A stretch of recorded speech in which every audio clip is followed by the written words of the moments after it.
Abraham and Sarah had waited a lifetime for a miracle.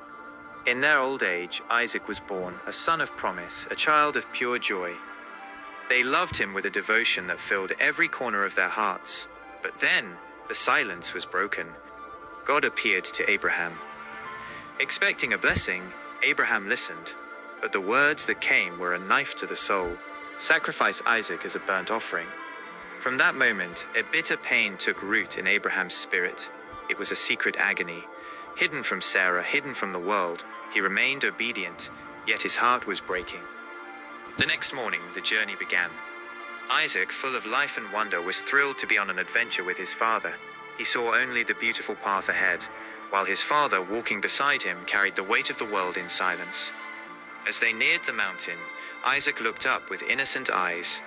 "Father," he asked, "where is the lamb for the sacrifice?"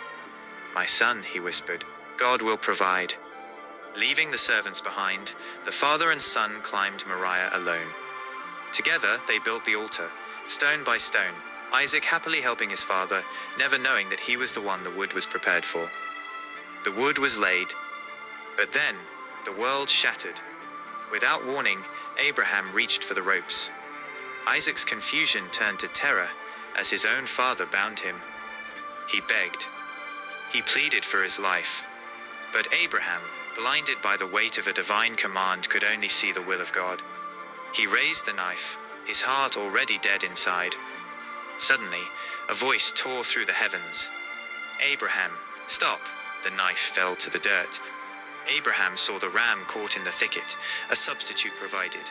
He rushed to untie his son, reaching out for a desperate embrace, but Isaac flinches. The boy's eyes are hollow.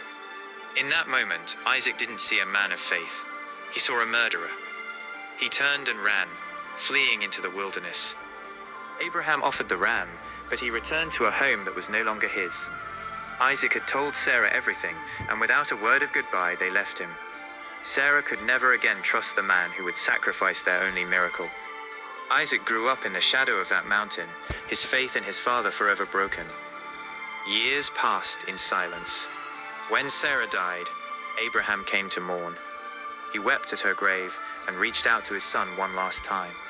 But Isaac pushed him away, a silent rejection that hurt more than the knife ever could. Abraham returned to his solitude.